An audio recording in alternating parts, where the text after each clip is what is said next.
মৰমৰ দশমান শ্ৰেণীৰ ছাত্ৰ ছাত্ৰীসকল ইতিমধ্যে এক্সাৰসাইজ 6.3 কোৱেশ্চন নম্বৰ 1 টো মই তোমালোকক বুজাই দিছো আজি দিবলৈ লৈছো তোমালোকক কোৱেশ্চন নম্বৰ 2 কোৱেশ্চন নম্বৰ 2 ত কি কৈছে বাৰু যে triangle OCD is similar to triangle OBA তেনেহলে এই বাকি কোন বিলাক যে আছে এই কোন বিলাকৰ মান তোমালোকক উলিয়াব দিছে ফাইন কেনেকৈ উলিয়াবা মই তোমালোকক ক্লিয়াৰ কাট বুজাই দিবলৈ চেষ্টা কৰিছো ফাইন এটো তোমালোকৰ ত্ৰিভুজ আছিল এইটো আছিল 70 ডিগ্ৰী তেনেহলে এইটো হ'ব তোমালোকৰ 70 ডিগ্ৰী 70 ডিগ্ৰী ক্লিয়াৰ 70 ডিগ্ৰী আচ্ছা আকৌ এবাৰ তোমালোকে এনেকৈ কৰিব পাৰা এইটো আছে তোমালোকৰ 125 ডিগ্ৰী ফাইন তেনেহলে এইটো কি হ'ব কাৰণ এই দুটা কোণ মিলি হয় তোমালোকৰ 180 ডিগ্ৰী এইটো যদি 125 ডিগ্ৰী হয় তেনেহলে এইটো কিমান হ'ব নিশ্চয় তোমালোকৰ হ'ব 55 ডিগ্ৰী আচ্ছা ফাইন এইটো তোমালোকে পালা এই কোণটো পালা তোমালোকে 70 ডিগ্ৰী এই কোণটো পালা তোমালোকে 55 ডিগ্ৰী এইটো কোণ কিমান হ'ব 180 ৰ পৰা তোমালোকে 55 আৰু 70 যদি সাবট্ৰাক্ট কৰে নিশ্চয় ইও হ'ব তোমালোকৰ 55 ডিগ্ৰী এই আছে তোমালোকৰ কনসেপ্ট এইটো যদি 55 ডিগ্ৰী হয় নিশ্চয় এইটো হ'ব তোমালোকৰ 55 যেহেতু ত্ৰিভুজ দুটা সিমিলাৰ মানে সদৃশ ত্ৰিভুজ আৰু এইটো 55 হলে এইটো 55 হ'ব বিপৰীত কোণ তোমালোকে গমে পোৱা গতি তাৰ পৰা তোমালোকে আনসাৰ বিলাক অনায়াসে লিখিব পাৰিবা আচ্ছা 3 নম্বৰ কোৱেশ্চনটো কি আছিল ABC ট্ৰেপিজিয়ামৰ AB parallel to DC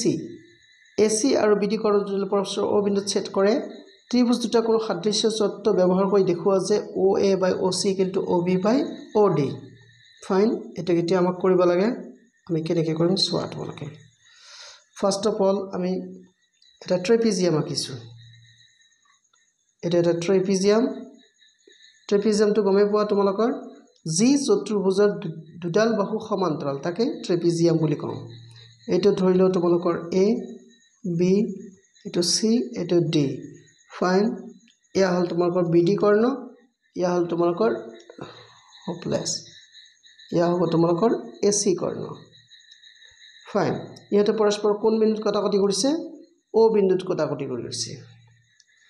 আৰু তোমালোকক দিছে কন্ডিশন যে AB parallel to DC এই দুটা প্যারালাল বুলি কোৱা আছে তেনেহলে আমাৰ টাৰ্গেট কি OA by OC = OB by OD এটা আমাক প্ৰমাণ কৰিব লাগে কিন্তু তাৰ আগত প্ৰমাণ কৰিব লাগিব কি যে আমাৰ এই ত্ৰিভুজ দুটা সৰ্বাংগ সম কোন দুটা ত্ৰিভুজ OAB এইটো ত্ৰিভুজ আৰু তোমালোকৰ ODC এই ত্ৰিভুজ দুটা সৰ্বাংগ সম বুলি প্ৰমাণ কৰিব লাগিব কেনেকৈ আমি কৰিম তোমালোকে লক্ষ্য কৰা এইটো কোণ নিশ্চয় এইটো কোণৰ সমান তাৰমানে তোমালোকে লিখিলা angle AOB is equal to angle তলত লিখিছো angle COD এটো তোমালোকে লিখিলা এটা তোমালোকৰ এক নম্বৰ কন্ডিশন গল আৰু তোমালোকৰ এই কোণটো এইটো কোণৰ সমান কিয় ক'ব পাৰিবা কাৰণ তোমালোকৰ AB বাহু আৰু CD বাহু সমান্তৰাল আৰু AC হল আমাৰ ছেদক তেনেহলে এই দুটা কোণ নিশ্চয় সমান হ'ব কিয়নো এই দুটা কোৱা হ'ব একান্তৰ কোণ কি কোণ একান্তৰ তেনেহলে আমি আৰু এটা কন্ডিশন লিখিলো angle OAB is equal to angle OCD তোমালোকে ব্ৰেকেটত লিখিবা একান্তৰ কোণ দুটা কন্ডিশন হৈ গল আচ্ছা তোমালোকে জানা যদি দুটা কোণ যদি সমান সমান হয় দুটা ত্ৰিভুজৰ তেনেহলে ত্ৰিভুজ দুটা সৰ্বাংগ সম তাহলে তোমালোকে এবাৰ লিখিবা তলত therefore triangle কি আছিল OAB is similar to triangle OCD condition to কি A শর্ত মতে which implies এটা বেছি মোটা হৈ গল কি implies লিখিব পাৰো বাহুৰ অনুপাত এতিয়া আমি লিখিব পাৰো হয়নে তেনেহলে আমি কি লিখিম এইটো বাহুৰ হতে সম্পৰ্ক হ'ব এইটো হয়নে তাহলে OA by OC আমাৰ হ'ব এইটো তোমালোকে লক্ষ্য কৰিব লাগিব OA by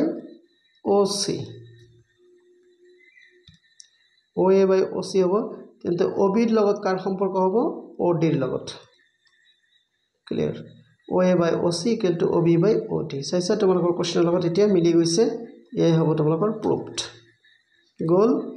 এতিয়া কোৱেশ্চন নম্বৰ 4 টো তোমালোকে চাবা কোৱেশ্চন নম্বৰ 4 ত অলপ টেকনিক্যাল কথা আছে angle 1 equal to angle 2 দিয়া আছে দেখুৱা যে triangle PQS similar to triangle TQR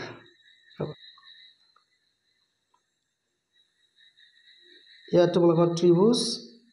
হয়তো এনেকা আছে আৰু এনেকা আছে ইয়াত angle 1 বা 2 এটো angle 1 আৰু এটো angle 2 angle 1 আৰু angle 2 তোমালোকৰ সমান বুলি দিয়া আছে Q P T ইয়াত R S এইটো নহয়নে এতিয়া আমি আৰম্ভ কৰো আমাৰ প্ৰমাণৰ কাম দিয়া আছে angle 1 is equal to angle 2 তাৰমানে কি বুজা গল আমাৰ which implies PR is equal to তাহলে এই বাহুটো এইটো বাহুৰ সমান হ'ব PQ right এইটা আমাৰ সমান এইটো কন্ডিশন দিয়া আছে কি আছে QR by QS equal to QT by PR QR by QS equal to QT by PR দিয়া আছে QT by PR এতিয়া PR ৰ জায়গাত আমি কি লিখিব পাৰো ৰবা লিখা দিছো which implies QR by QS আমাৰ ঠিকে থাকিল QT আমাৰ ঠিকে থাকিল কিন্তু PR ৰ জায়গাত আমি কি লিখিম ইয়াত চাইছা তোমালোকে PR equal to PQ আছে নহয় এই কাৰণে আমি PQ লিখিম কি লিখিম আমি PQ এতিয়া তোমালোকে চাইছা QR by QS এটা ছবি লৈ আহা তোমালোকে গতি এই QR মানে এই ডাঙৰ বাহুটো আৰু এই সৰু বাহুটো এই দুটা অনুপাত ঠিক তাৰ পিছত আছে তোমালোকৰ QT মানে ইয়াৰ ডাঙৰ বাহুটো এই ডাঙৰ বাহুটো QT by PQ মানে এই সৰু বাহুটো এতিয়া যদি দুটা ত্ৰিভুজৰ অনুৰূপ বাহুবোৰ সমানুপাতিক হলে ত্ৰিভুজ দুটা সদৃশ বুলি কোৱা যায় তেনেহলে তোমালোকে লিখিব পাৰিবা which implies triangle PQR is similar to triangle QTR হ'ব হৈ গল তোমালোকৰ প্ৰুফ আশা কৰিছো তোমালোকে বুজিব পাৰিছা লাইক কমেন্ট শেয়াৰ কৰিবা প্লিজ মোৰ চেনেলটো সাবস্ক্ৰাইব কৰিবা